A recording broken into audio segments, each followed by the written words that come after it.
Hi everyone, welcome back to my channel. This week we're doing our September reading wrap-up. I'm going to talk about all the books that I read in September and give them a rating, give them a ranking.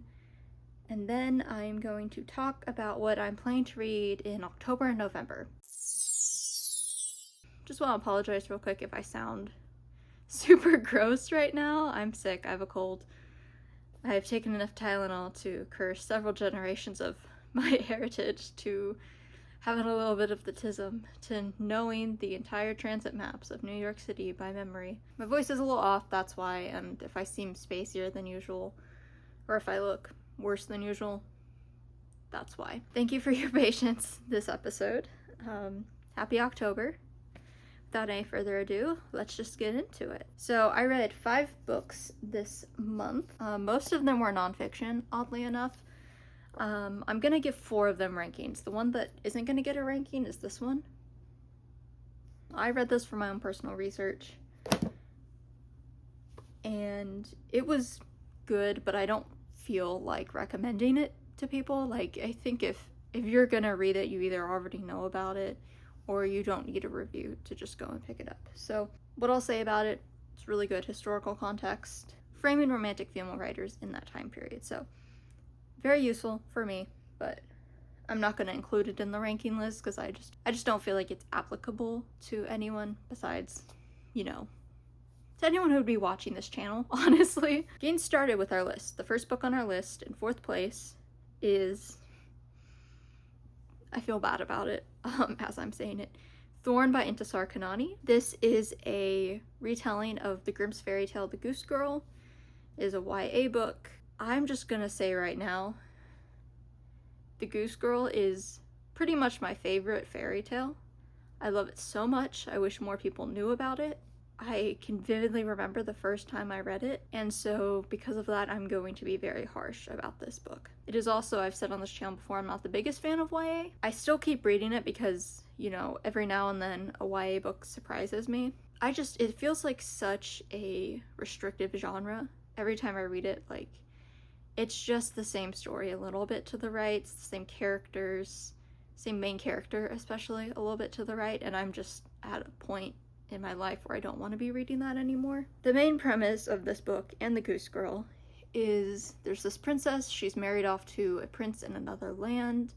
On the journey there, another woman she is traveling with, in the original fairy tale it's a maid, in this book it's another noble lady, basically switches places with her so that the other woman goes and spends time with the prince, and the princess ends up becoming a goose girl, and so she basically is just a servant in the castle in this land that she's not familiar with. My biggest complaint with Thorn is that it was just a retelling.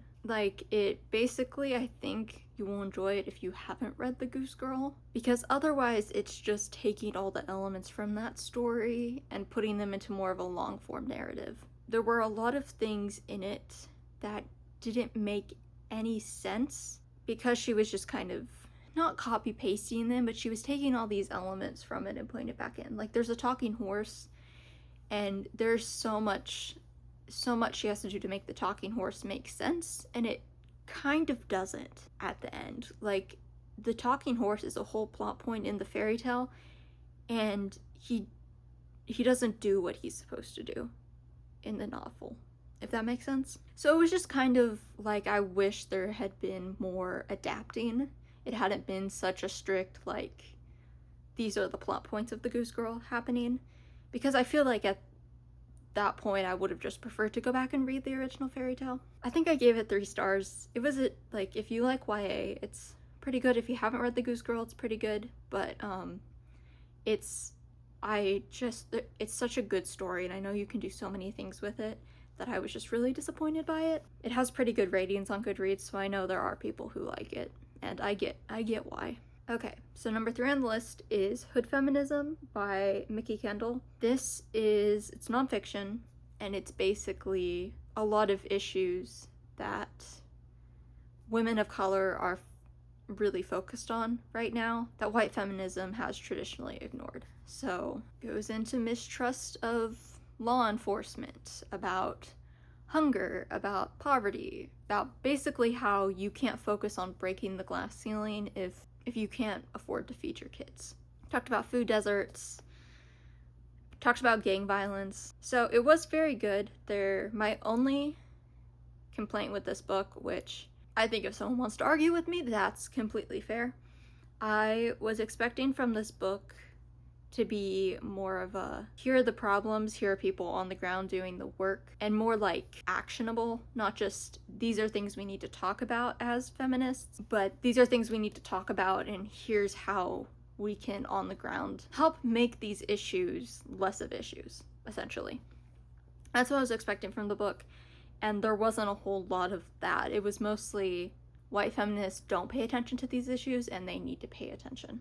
So I was a little bit disappointed with that. Like, there were good issues, but at a certain point I was like, okay, I get it, I agree with you. Just tell me how I can help you, because I do want to help you. That's why I'm reading this book. If you're interested in reading this book, but you haven't read a lot of race theory or things about race, I will warn you, if you are a white person, you will get defensive. It's uncomfortable. It is okay. You will get through it. So if you're just starting to dive into learning about intersectional feminism and critical race theory, I wouldn't start with this book. I'll put some books in the description. I can't think of any right now because my brain is fried by NyQuil, but Evicted by Matthew Desmond is probably a good place to start. If you're a white person, you're ever reading something about race, it is okay if you get defensive. It is okay if you are uncomfortable, but just keep going, it will pass. That means you're learning something and you're confronting your own privilege. So on number 2, we have Frida Kahlo's diary, an intimate self-portrait, and let me double check. Carlos Fuentes and Sarah M. Lowe are the other contributors acknowledged, so I'm assuming one or both of them did the translations and the commentaries. I love Frida Kahlo. I really liked learning more about her and her art. The only thing I didn't like, this pretty much speaks for itself. It's a primary document, primary resource. The only thing I'll say about it is whoever did the commentaries, there was just a lot of like, we think this painting means this, da-da-da-da-da. Sometimes it was helpful, but most of the time I was like, this is just like a weird scribble that she did while she was going through surgery and needed something to do with her hands. Like, it doesn't always have to have a meaning. And it especially annoyed me whenever we're not sure what this means, but she did this and this and this. And I'm like, why are you? Yeah, that was my only complaint. It wasn't even with the actual document itself. It was just with the commentary about her drawings. That, I think I gave it 4.5 stars, and it was literally half a star off because the commentaries annoyed me a couple of times. I'm wearing my Frida Kahlo shirt today just for that. Just because I was really excited. I've been wanting to read that book for a while, and I got it for Christmas last year, so I finally got down to it. Then at number 1, which is completely unsurprising, Little Women by Louisa May Alcott. I listened to this as an audiobook. Let me tell you, within the first 2 chapters, I went and looked up her Wikipedia page. I didn't know anything about Louisa May Alcott, but as I was reading it, I was like, oh, she has sisters. There are things that I see in this that I see with my own sister. Sometimes with 17th and 18th century novels, I can have a little bit of a hard time reading them. Silly little neurodivergent brain really likes details and will focus on every little thing, and 17th and 18th century novelists like to write really, really long sentences with a lot of details. So it's helpful for me to read them as audiobooks first, so I can kind of get the gist of what's going on, and then I can go back and do my preferred close reading style with my eyes. This one I think I could have probably read with my eyes. It was one of the easier texts I've looked at and I've read from this period. It was great. Only complaint about it is it's so long. It's so long. It took me over a month to get through it. I finished it last night, and I only finished it last night because I knew I had to record this video. I would have taken another week with it if I could. Recommend it if you are interested in reading it. Chef's Kiss. Those are all my books for the month of September. Like I said at the beginning, we're not going to do one for October. I'm going to talk about my November and October books in one video. I have about 8 or 9 books left to read this year. It's really going to depend on what I can get through Libby when. One of the only books that I have physical left is I'm probably going to read The Girl with the Dragon Tattoo next month. I want to read some thriller and horror during October, but I have some other books I need to prioritize for that aren't technically on my list, are related to something we're doing at the end of October. So, God knows, we'll see. Yeah, I can tell you for sure in October and November, I'm definitely gonna read Wicked. The movie's coming out in November, right? I wanna read it before I go and see part 2. Because I will be going to see part 2, preferably with my sister. Yeah, I think pretty much one of the only nonfictions I have left to read on my list is Let This Radicalize You, which I meant to read in July, because it's about activism, and I didn't, but I've been on hold for like 3 months, and I am never in need of a new book whenever it comes through, so. I'm hoping to read some horror in October, and some thrillers. I want to read Dark Places by Gillian Flynn. I love Gillian Flynn. And then I want to read Girl with the Dragon Tattoo. No clue what's happening in November. So, let me know what you guys are reading in the comments, and maybe I'll check some of those out. Let me know your favorite horror books. Man, I can like hear myself in like my inner ear, and God, I sound bad.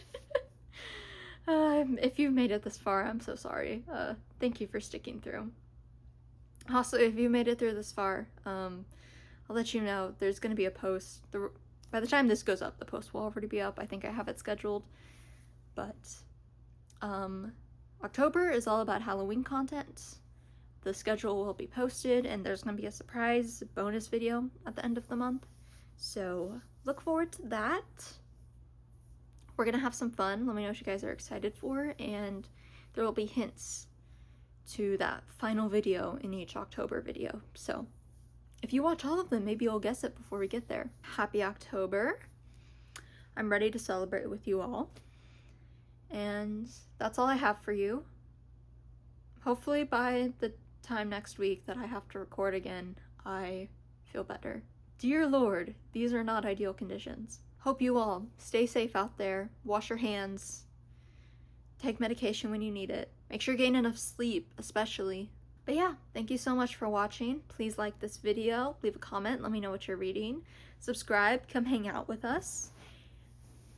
You can also follow me on my socials. If you follow me on my Fable, you'll get some hints based on what I'm reading on there to what the final video is this month. So I highly recommend that. Also link my Etsy shop there if you want to check that out. But otherwise, I'll see you guys next week, and we'll start our Halloween content.